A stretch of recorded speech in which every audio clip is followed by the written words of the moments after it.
नमस्कार दोस्तों, आज की इस वीडियो में हम अध्ययन करेंगे राजस्थान के प्रमुख दुर्गों के बारे में। तो हमने दोस्तों चित्तौड़गढ़ दुर्ग के बारे में हमने पढ़ लिया है। लगभग 3 मिनट का वीडियो मैंने पहले बना दिया है। तो हम इस वीडियो में पढ़ेंगे कोमलगढ़ दुर्ग के बारे में। कोमलगढ़ दुर्ग है वो महाराणा कुंभा द्वारा दुर्ग स्थापत्य के प्राचीन भारतीय आदर्शों के अनुरूप बना कोमलगढ़ है वो गिरि दुर्ग का अच्छा उदाहरण माना जाता है। मेवाड़ और मारवाड़ की सीमा पर सादड़ी गांव के समीप स्थित कुंभलगढ़ दुर्ग संकट काल में मेवाड़ के राज परिवार का आश्रय स्थल रहा था। इस दुर्ग का प्रमुख शिल्पी की बात की जाए तो मंडन था। और इस दुर्ग की जो परकोटा है वो कितना किलोमीटर लंबा है? 36 किलोमीटर लंबा है। और इस परकोटे पे है वो जो दीवार बनाई हुई है परकोटे की, उस पर 8 घुड़सवार एक साथ चल सकते हैं। और कुंभलगढ़ की तुलना है वो कर्नल टोड ने किससे की है? वो एस्ट्रेस्केशन वास्तु से की है। दुर्ग के भीतर क्या क्या बना हुए हैं? दुर्ग के भीतर जालीवाव बावड़ी बनी हुई है, कुंभ स्वामी विष्णु मंदिर बना हुआ है, जाली रानी का मालिया बना हुआ है, मामा देव का तालाब बना हुआ है, उड़ना राजकुमार जो पृथ्वीराज को कहा जाता है उनकी छतरी बनी हुई है। अन्य स्मारक यहाँ पर बने हुए हैं। यहीं उदय सिंह का राज्याभिषेक हुआ था और राणा प्रताप का यहीं पर जन्म हुआ था। इसके ऊपरी छोर पर राणा कुंभा का निवास है जिसे कटारगढ़ कहा जाता है। इस किले की यानी कटारगढ़ की ऊंचाई के बारे में अबुल फजल ने लिखा है कि ये इतनी बुलंदी पर बना हुआ है कि नीचे से ऊपर की ओर देखने से सिर की पगड़ी गिर जाती है। ये कहा है अबुल फजल ने कुंभलगढ़ दुर्ग के बारे में। रणथंभौर दुर्ग कहाँ पे स्थित है? सवाई माधोपुर में। अब दोस्तों इसका निर्माण 8वीं शताब्दी में अजमेर के चौहान शासकों द्वारा करवाया गया। एक मान्यता के अनुसार इसका निर्माण है वो रणथान देव चौहान ने करवाया था। रणथंभौर दुर्ग राणा हमीर देव चौहान के साहस का मुख्य गवाह है, जो सन 1301 में अलाउद्दीन से युद्ध करते हुए अपने शरणागत धर्म के लिए बलिदान हुआ। इस दुर्ग की स्थापत्य की विलक्षण बात यह है कि इसमें गिरि दुर्ग वन दुर्ग दोनों की विशेषताएं विद्यमान है। तो क्वेश्चन पूछा जा सकता है ऐसा कौन सा दुर्ग है जिसमें गिरि दुर्ग और वन दुर्ग दोनों की विशेषताएं पाई जाती है? रणथंभौर दुर्ग में। रणथंभौर की सुदृढ़ नैसर्गिक सुरक्षा व्यवस्था से प्रभावित होकर अबुल फजल ने लिखा है ये दुर्ग बख्तरबंद है और बाकी दुर्ग क्या है? नंगे हैं।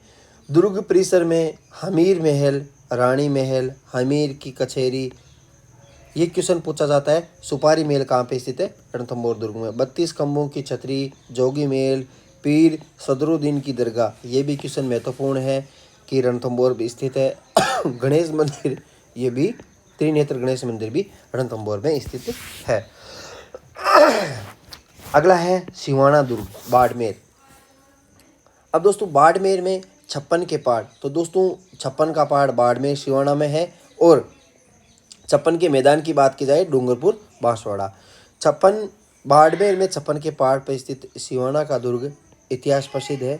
इसे अणखेलो सिवाणु भी दुर्ग कहते हैं। इस दुर्ग की स्थापना 954 ईस्वी में परमार वंशीय वीर नारायण ने की थी। तो सिवाना दुर्ग की स्थापना है वो परमार वंशीय वीर नारायण ने की थी। अलाउद्दीन खिलजी के काल में ये दुर्ग जालोर के राजा काहनड़ देव के भतीजे शीतल देव के अधिकार में था। अलाउद्दीन खिलजी ने 1310 ईस्वी के लगभग सिवाना के किला पर आक्रमण किया, जिसमें वीर शीतल देव वीर गति को प्राप्त हुए। दुर्ग पर खिलजी का अधिकार हो गया। सिवाना दुर्ग संकट काल में मारवाड़ के राजाओं की शरण स्थली रहा है। तो मेवाड़ के राजाओं की शरण स्थली कौन सा रहा है? वो रहा है कुंभलगढ़। और मारवाड़ के राजाओं की शरण स्थली कौन सा रहा है? सिवाना दुर्ग। राव मालदेव ने गिरी सुमेल के युद्ध के बाद शेरशाह की सेना द्वारा पीछा किए जाने पर सिवाना दुर्ग में आश्रय लिया था। तो मालदेव ने कहाँ पे आश्रय लिया था? वो सिवाना दुर्ग में। चंद्रसेन ने सिवाना के दुर्ग को केंद्र बनाकर मुगलों के विरुद्ध संघर्ष किया था। अगला किला है तारागढ़ का किला। बूंदी में स्थित है, एक अजमेर में भी स्थित है। तारागढ़ किला है वो गिरि दुर्ग का बेहतरीन उदाहरण है। बूंदी का तारागढ़ किला है पर्वत की ऊंची चोटी पर स्थित होने के फलस्वरूप धरती से आकाश के तारे के समान दिखाई पड़ने के कारण इसका तारागढ़ नाम पड़ा।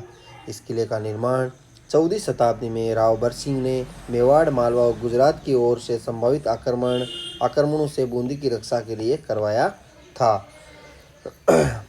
वीर विनोद के अनुसार महाराणा क्षेत्र सिंह बूंदी विजय करने के प्रयास में मारे गए थे। उनके पुत्र महाराणा लाखा काफ़ी प्रयत्नों के बावजूद भी बूंदी पर अधिकार नहीं कर सके। उन्होंने मिट्टी का नकली दुर्ग बनवा उसे ध्वस्त कर अपनी प्रतिज्ञा पूरी की थी। तो दोस्तों क्वेश्चन पूछा जा सकता है कि कौन से ऐसे महाराणा थे जिन्होंने बूंदी दुर्ग पर अधिकार नहीं कर सके और नकली दुर्ग बनाकर उसे ध्वस्त किया और अपनी प्रतिज्ञा पूरी की थी। तो वो थे महाराणा लाखा। लेकिन नकली दुर्ग की रक्षा के लिए भी कुंभा हाड़ा ने अपने प्राणों की बाजी लगा दी थी। तारागढ़ में बने राजमहल स्थापत्य कला के उत्कृष्ट उदाहरण हैं। बूंदी के राजमहलों की सबसे प्रमुख विशेषता यह है कि इनके भीतर अनेक दुर्लभ एवं जीवंत भित्ति चित्रों के रूप में कला का एक अनमोल खजाना विद्यमान है। विशेषकर महाराव उमेश सिंह के शासनकाल में निर्मित चित्रशाला बूंदी चित्रशाला शैली का सुंदर उदाहरण प्रस्तुत करती है। 84 खंभों की छतरी, शिकार बुर्ज, फूल सागर, नवल सागर सरोवर, गर्भ गुंजन तोप बूंदी दुर्ग के वैभव को प्रकट करती है। तो दोस्तों इसमें दो क्वेश्चन है वो महत्वपूर्ण है, एक तो शिकार बुर्ज, एक है गर्भ गुंजन तोप। नाहरगढ़ का किला जयपुर में है। जयपुर में अरावली पर्वत की पहाड़ियों पर स्थित नाहरगढ़ किले का निर्माण स्वाई जय सिंह ने मराठा आक्रमणों से बचाव के लिए करवाया था। नाहरगढ़ किले को सुदर्शनगढ़ भी कहा जाता है। इसका नाहरगढ़ नाम नारसिंह भूमिया के पर रखा गया था। ऐसी मान्यता है कि नाहरगढ़ के निर्माण के समय जुंजार नाहरसिंह ने किले के निर्माण में विघ्न उपस्थित किया था। तब तांत्रिक रत्नाकर पौंडरिक ने नारसिंह बाबा को अन्यंत्र जाने के लिए राजी कर लिया। उनका स्थान अंबागढ़ के निकट चौबुर्जी गढ़ी में स्थापित कर दिया, जहां वे अब आज भी लोक देवता के रूप में पूजे जाते हैं। नारसिंह ने नाहरगढ़ में स्वाई माधो सिंह ने अपनी 9 पासवानों के लिए एक जैसे 9 महल बनवाए थे। तो एक जैसे 9 महल है वो कहाँ पे है? नाहरगढ़ में। और किसने बनाए थे? स्वाई माधो सिंह ने अपनी 9 पासवानों के लिए। तारागढ़ दुर्ग अजमेर। अजमेर जिला मुख्यालय पर स्थित अरावली की पहाड़ियों पर तारागढ़ दुर्ग अब खंडित दशा में है। इसे गट बीटली या अजमेरू भी कहते हैं। शाहजहाँ के शासनकाल में विठलदास गौड़ यहाँ का दुर्ग अध्यक्ष था। तो दोस्तों ये क्वेश्चन कहीं पर भी आपको नहीं मिलेगा कि शाहजहाँ के शासनकाल में विठलदास है वो अजमेर यानी तारागढ़ दुर्ग का क्या था? दुर्ग अध्यक्ष था। और संभव है कि उस पराक्रमी योद्धा के नाम पर ही इस दुर्ग का नाम गढ़ बीटली पड़ा था, विठलदास गौड़। कर्नल टोड के अनुसार इस दुर्ग का निर्माण चौहान शासक अजीपाल ने करवाया था। तारागढ़ की प्राचीर में 14 विशाल बुर्ज है, जिसमें घूंघट, गुगड़ी, फूटी और बंदरा, इमली, खड़की, फतेह बुर्ज आदि प्रमुख है। तो दोस्तों ये आप बुर्जों का आप नाम याद रखेंगे कौन कौन से बुर्ज थे।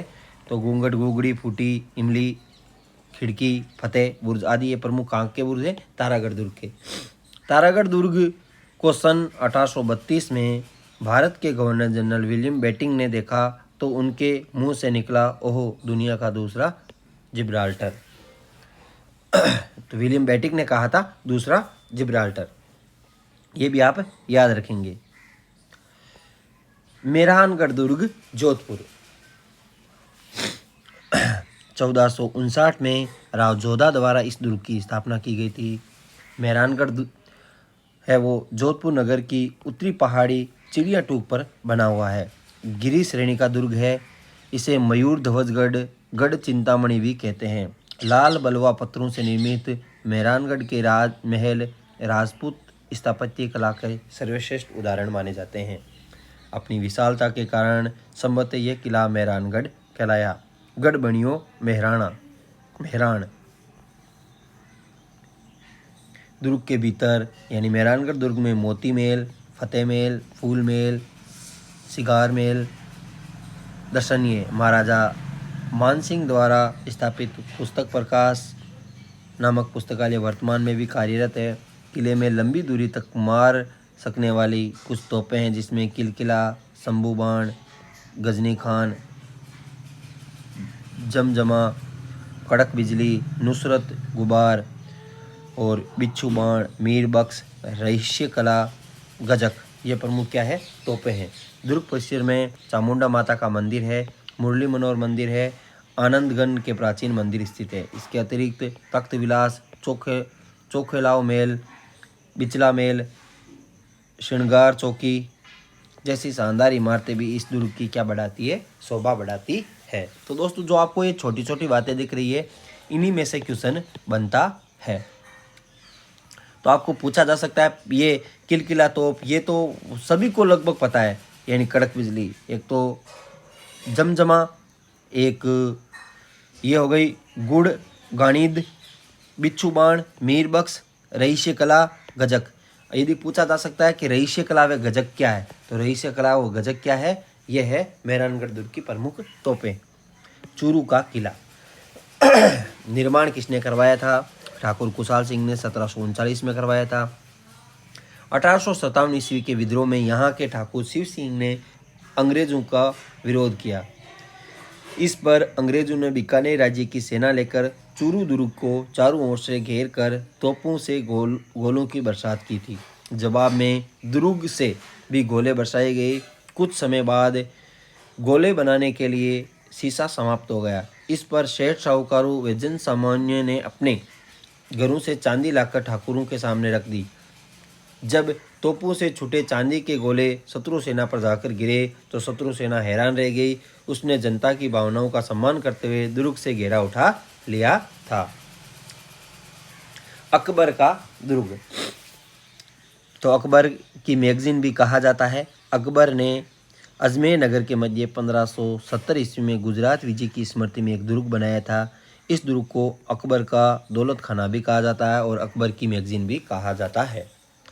राजस्थान का एकमात्र दुर्ग है जो मुस्लिम दुर्ग स्थापत्य पद्धति में बनवाया गया। 1576 में महाराणा प्रताप के विरुद्ध हल्दीघाटी युद्ध की योजना को अंतिम रूप है वो इसी में दिया गया था।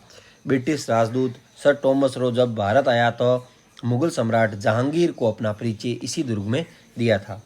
1801 में अंग्रेजों ने इस किले पर अधिकार कर इसे अपना मैगजीन यानी शास्त्रागार बना लिया। लालगढ़ दुर्ग बीकानेर, इसे जूनागढ़ भी कहते हैं, यानी लालगढ़ दुर्ग या जूनागढ़ दुर्ग। इस दुर्ग की नींव महाराजा राज सिंह ने 1589 में रखी थी। दुर्ग की प्राचीर अधिकतर निर्माण कार्य लाल पत्थरों से हुआ है, इसलिए लालगढ़ भी कहते हैं। दुर्ग में आंतरिक द्वार सूरजपोल पर इस दुर्ग के संस्थापक राजा राय सिंह की प्रसिद्धि उत्कीर्ण है। सूरजपोल के दोनों तरफ चित्तौड़ के साके में वीर गति पाने वाले दो इतिहास प्रसिद्ध वीर जयमल मेड़तिया और फतेह सिसोदिया की हाथी सवार मूर्तियां स्थापित है। रतन निवास, रंग महल, कर्ण महल, अनूप महल, छत्र निवास, लाल निवास और सरदार निवास, चीनी बुर्ज, सुनहरी बुर्ज, विक्रम विलास इस दुर्ग की प्रमुख विशेषताएं मानी जाती है। भैंसरोडगढ़ का किला चित्तौड़गढ़, चम्बल और वामिनी नदियों के संगम पर स्थित यह किला तीनों ओर से पानी से घिरा हुआ है। ये जल दुर्ग की श्रेणी में आता है। टोड के अनुसार इस किले का निर्माण बैसासा नामक व्यापारी ने तथा रोडाचारण ने पर्वतीय लुटेरों से अपनी व्यापारिक काफिलों की रक्षा हेतु करवाया था। डोड शाखा के परमाणु राठौड़ व सक्तावतों और चूड़ावतों के अधिकार में रहने के बाद भैंसरोडगढ़ हाडाओं को मिला, पर अधिकांशतः ये मेवाड़ के अधिकार में रहा था। इसे राजस्थान का वेलोर भी कहा जाता है। गागरोन का किला जल दुर्ग की श्रेणी में आता है और काली व आहू नदियों के संगम पर स्थित है। इसका निर्माण 11वीं शताब्दी में डोड परमारों द्वारा करवाया गया था। उनके नाम पर यह डोडगढ़ व धुलरगढ़ भी कहलाया। तत्पश्चात ये दुर्ग खिंची चौहानों के अधिकार में आ गया। यह किला अचलदास खिंची की वीरता की याद दिलाता है। जो 1423 में मांडू के सुल्तान हुसैन शाह से लड़ते हुए वीर गति को प्राप्त हुए थे। संत पीपा की छतरी, संत मीठे शाह इमामुद्दीन चिश्ती की दरगाह, औरंगजेब द्वारा निर्मित बुलंद दरवाज़ा इस किले की शोभा बढ़ाते हैं। जो आप किला देख रहे हैं गागरोन का किला है। जयगढ़ दुर्ग अजमेर मध्यकालीन भारत की प्रमुख सैनिक इमारतों में से एक जयगढ़ दुर्ग की खास बात यह है कि इसमें तोप डालने का विशाल कारखाना है, जो शायद ही किसी अन्य भारतीय दुर्ग में रहा है। इस किले में रखी जय बाण तोप है वो एशिया की सबसे बड़ी तोप मानी जाती है। जयगढ़ अपनी विशाल पानी टांकों के लिए भी जाना जाता है। इस किले के निर्माण एवं विस्तार में विभिन्न कछुआ शासकों का योगदान रहा है, परंतु इसे वर्तमान स्वरूप सवाई जयसिंह ने प्रदान किया था। जयगढ़ को रहस्यमय दुर्ग भी कहा जाता है क्योंकि इसमें कई गुप्त सुरंगें हैं। जालौर का किला सोनगिरी पहाड़ी पर स्थित यह किला सुकड़ी नदी के किनारे बना हुआ है। शिलालेखों में जालौर का नाम जाबिलपुर और किले का नाम सोनगिरी भी मिलता है। इस किले का निर्माण प्रतिहार शासकों द्वारा 8वीं शताब्दी में करवाया गया था। किले के भीतर बनी तोपखाना मस्जिद, जो पूर्व में परमार शासक भोज द्वारा निर्मित संस्कृत पाठशाला थी, बहुत आकर्षक है। यहाँ का प्रसिद्ध शासक कानड़देव चौहान था, जो अलाउद्दीन खिलजी से लड़ते हुए वीर गति को प्राप्त हुआ था। जैसलमेर का किला राजस्थान की स्वर्ण नगरी कहे जाने वाले जैसलमेर में त्रिकुट पहाड़ी पर बना पीले पत्थरों से निर्मित इस किले को सोनार का किला भी कहते हैं, जिसका निर्माण 1155 में भाटी शासक राव जैसल ने करवाया था। इस दुर्ग के चारों ओर विशाल मरुस्थल फैला हुआ है। इसके बारे में यह कहावत प्रचलित है कि यहाँ जाने के लिए पत्थर के पेड़, लोहे का शरीर, काठ के घोड़े पर सवार होकर यहाँ इस किले पर पहुँचाया जा सकता है। दूर से देखने पर यह किला पहाड़ी पर लंगर डाले एक जहाज जैसा प्रतीत होता है। इस किले को कारीगरों ने चूने के स्थान पर बड़े बड़े पीले पत्थरों को परस्पर जोड़कर खड़ा किया है। किले के अंदर बने प्राचीन व भव्य जैन मंदिर, पार्श्वनाथ व ऋषभदेव मंदिर अपने शिल्प और सौंदर्य के कारण आबू के देलवाड़ा जैन मंदिर की बराबरी करते हैं। किले के महलों में रंग महल, मोती महल, गज विलास और जवार विलास प्रमुख है। और दोस्तों, इस किले की प्रसिद्ध अनेक दुर्लभ एवं प्राचीन पांडुलिपियों के संग्रहालय के कारण भी ये दुर्ग प्रसिद्ध माना जाता है। आज का दोस्तों लास्ट दुर्ग है लोहागढ़ दुर्ग। भरतपुर के जाट राजाओं की वीरता और शौर्य गाथाओं को अपने में समेटे लोहागढ़ का किला अजेता एवं सुरदा के लिए विख्यात है। यह 1733 में जाट शासक महाराजा सूरजमल द्वारा बनवाया गया था। लोहागढ़ को पूर्व स्थिति में कच्चीगढ़ को विकसित कर वर्तमान रूप दिया गया था। किले के प्रवेश द्वार पर अष्ट धातु से निर्मित कलात्मक एवं मजबूत दरवाजा आज भी वीरता की कहानी प्रदर्शित करता है। इस दरवाजे को, जो अष्ट धातु का दरवाजा है, इसे महाराजा जवाहर सिंह 1765 में दिल्ली से विजय करके लाए थे। इस किले की अभेद्यता का कारण इसकी चौड़ी दीवारें हैं। किले की बाहरी दीवारें मिट्टी की बनी हुई है। इसके चारों ओर एक गहरी खाई है। इस खाई में मोती झील से सुजान गंगा नहर का पानी भरा जाता था, यानी मोती झील से सुजान गंगा नहर का पानी भरा जाता था इस खाई में। अंग्रेज जनरल लॉर्ड लेक ने 1805 में अपनी विशाल सेना और तोपखानों के साथ 5 बार इस किले पर चढ़ाई की, परंतु हर बार वे असफल रहा। किले में किशोरी महल, जोहर बुर्ज, कोठी खास, वजीर की कोठी, दादी माँ का महल, गंगा मंदिर, लक्ष्मण मंदिर आदि प्रमुख है। उपयुक्त प्रमुख दुर्गों के अलावा बयाना का किला भरतपुर, तिमनगढ़ दुर्ग, मारवाड़ का सोजत और कुचामन का किला, जागीरदारों का सिरमौर भी कहा जाता है कुचामन के किलों को, पूर्व जयपुर रियासत का शिवाड़, कालख, काकोड़, खंडर के किले, हाड़ौती का शेरगढ़, सिरोही का वसंतगढ़ दुर्ग, सीकर का लक्ष्मणगढ़ दुर्ग अपने स्थापत्य और बनावट के कारण प्रसिद्ध रहे हैं। अगले इस वीडियो में हम पढ़ेंगे मंदिर शिल्प के बारे में। वीडियो अच्छा लगा हो तो लाइक एंड शेयर जरूर करें। और ये वीडियो मैंने बनाया है राजस्थान की कला एवं संस्कृति पुस्तक है कक्षा 10 की, उसमें से। तो आप इस वीडियो को नहीं देखें तो आप कक्षा 10 की पुस्तक भी देख सकते हैं। Thanks for watching.